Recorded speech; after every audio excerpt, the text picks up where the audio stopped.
The following program is a production of HEW Entertainment and contains views, opinions, commentaries, and content that may offend some subscribers of this show. Listener discretion is advised. It's that time once again for HEW Entertainment Radio. And that's all I got to say about that. Hosted by Jonathan Clarke. The beat! The man! You gotta beat the man! Woo! Be sure to join us in the live chat room during the show.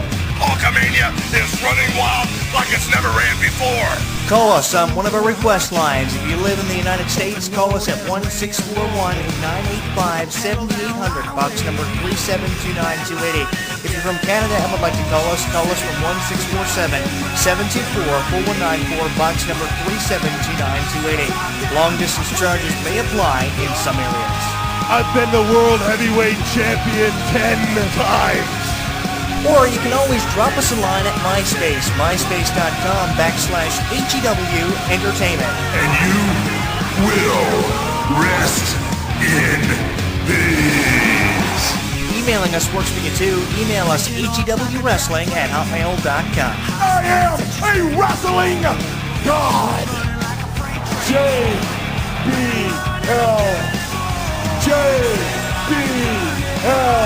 And now, without any further ado, here is your host of HEW Entertainment Radio on the official website of HEW Entertainment, Jonathan Clarke. The champ is here.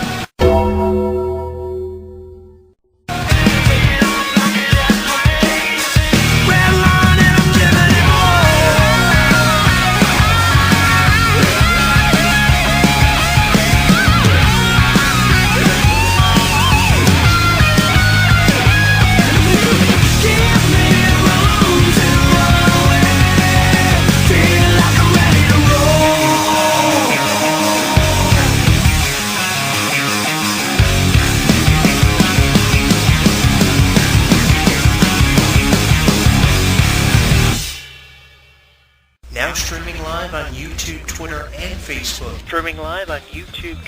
and Facebook. HEW Entertainment Radio is inviting you to comment on our video blogs, join the conversation, and like us. So what are you waiting for? Log on and listen now.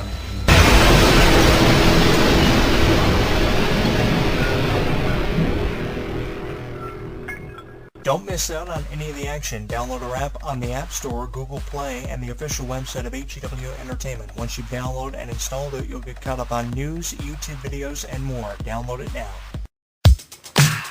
It's too hard to sleep. I got the sheets on the floor, nothing on me. And I can't take it no more, it's 100 degrees. I got 1 foot out the door, where are my keys? 'Cause I gotta leave, yeah. In the back of the cab, I took the drive ahead of time, get me the fast. I got your body on my mind, I want it bad. Ooh, just the thought of you gets me so high, so high. Girl, you the one I want to hold it. And if you want me, girl, you got me. There's nothing I know I wouldn't do just to get up next to you. Girl, you the one I want to hold it. And if you want me, girl, you got me. There's nothing I know I wouldn't do just to get up next to you. Just to get up next to you.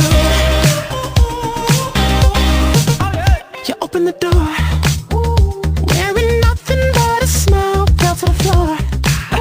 And you whisper in my ear, baby, I'm yours. Ooh, just the thought of you gets me so high, so high. Girl, you the one I want to hold it. And if you want me, girl, you got me. There's nothing I know I wouldn't do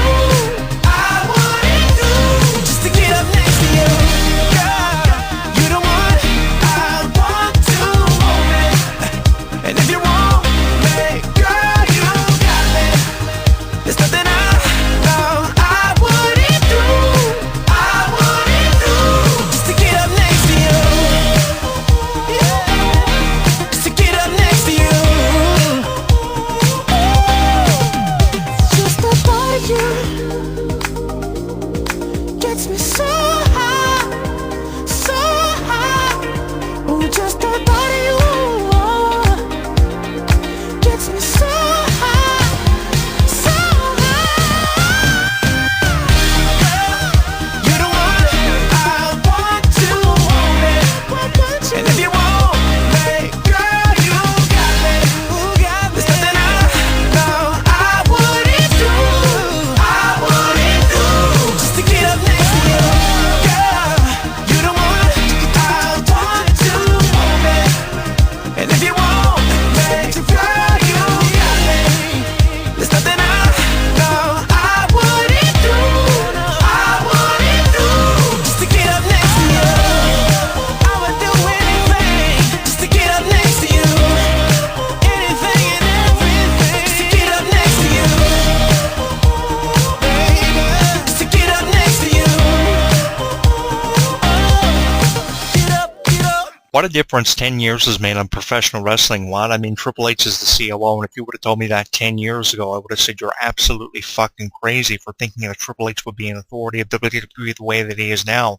But obviously the predictions of fans from 10 years ago obviously came true, because Triple H is now the full authority of WWE, and he's the one making all the decisions, not for the fans, but for himself, to benefit himself and Stephanie. And that's why I've chosen to criticism for the better part of the last 6 months, ever since what happened at WrestleMania earlier this year when he put himself over in that match with Sting, which really pissed me off. I've given Triple H nothing but criticism, and I've chosen to do anything for him but give him the benefit of the doubt and actually give him a break for being COO. You would have thought by now I would have chosen to give Triple H a break and backed off of Triple H and talked about something else that was more relevant in professional wrestling. But what else is actually relevant in wrestling other than the fact that Triple H is doing a terrible job as a COO of WWE? You give me one reason why I shouldn't talk about Triple H very negatively like I've chosen to do, and I probably will choose to give Triple H a little bit of a break and a reprieve from choosing to criticize him all the time. But really, there's no reason for me not to be criticizing Triple H, because he's doing a terrible job as a COO. I probably should be talking about the new Star Wars movie, The Force Awakens, coming to theaters on December 18th, with how big of a review this movie has already gotten prior to its release. But I'm not going to do that. Rather, I'm choosing to criticize Triple H one more week on my YouTube channel at Jonathan Clarke 22 to conclude this series on Triple H, at least for now, for the time being, until he does something else to piss me off because of a terrible job that I think that needs to be constantly reiterated and thrown in your face because of how just terrible he is as the COO. I've seen far better commissioners, general managers running WWE. Even Vince McMahon himself did a better job than what Triple H is doing as the COO, which is why if you're Vince, you've got to be kind of second-guessing yourself and kind of reevaluating your choice of giving Triple H authority of WWE the way that he has had it for the last 4 years, because he's been doing nothing but a terrible job making decisions to benefit himself rather than wrestling fans. I think that if Triple H were actually listening to wrestling fans, I think wrestling would be far better off than what it is right now. We'd have more of a reason to watch wrestling than what we do right now. And I think that's why the ratings are hitting record lows, why pay-per-view buy rates aren't as high as what WWE probably would like to see them being. And I think it's because of how Triple H is just doing a terrible job running the show in terms of creativity and a sense of direction. He has nothing going for him. He's by far the most intelligent person to be an authority of WWE that I've seen in years, and he hasn't really said or done anything intelligent for the last 4 years since becoming COO and revealing himself of someone of high authority. That's why we only see Triple H wrestle on average now once a year, and that's every year at WrestleMania in a main event, which is absolutely ridiculous, with either Triple H putting over a wrestler like Daniel Bryan, who's obviously one of his favorites, or by putting himself over by defeating a legend like Sting, who he's hated for years and had animosity towards. I hate how Triple H goes about things. You know, Triple H will put over his favorites like Daniel Bryan and Randy Orton all the time, but because he hates someone like Sting, he'll never give Sting the benefit of the doubt, who has not won at any major pay-per-view since debuting last year in WWE. He's had 2 matches, and he's lost both major one-on-one pay-per-view matches, and he hasn't been put over yet. He's only won 1 tag team match, so in essence, he's 1 for 2 in the 3 matches that he's had. If you include the match with the Big Show that he had prior to the tag team match, I think he won that match technically by disqualification, so he may have won 2 matches in the record books on TV and pay-per-view, but it's ridiculous, you know, how WWE treat legends like Sting, and only the favorites of Triple H and Stephanie are the ones who benefit. Like, for instance, this international alliance really gets on my nerves of Sheamus, Rusev, and King Barrett. I mean, since when has King Barrett actually been relevant? I mean, when he won the King of the Ring tournament, that was when to start pushing King Barrett if you were going to do anything with his character in terms of creative control, but you didn't choose to do it then, and now you're only choosing to do it now in light of all these injuries and all these wrestlers who've ended up on the DL. Same thing goes for Rusev, and same thing obviously goes with Sheamus with how he cashed in the briefcase in the wake of Survivor Series with Reigns being champion. You should have left it at that.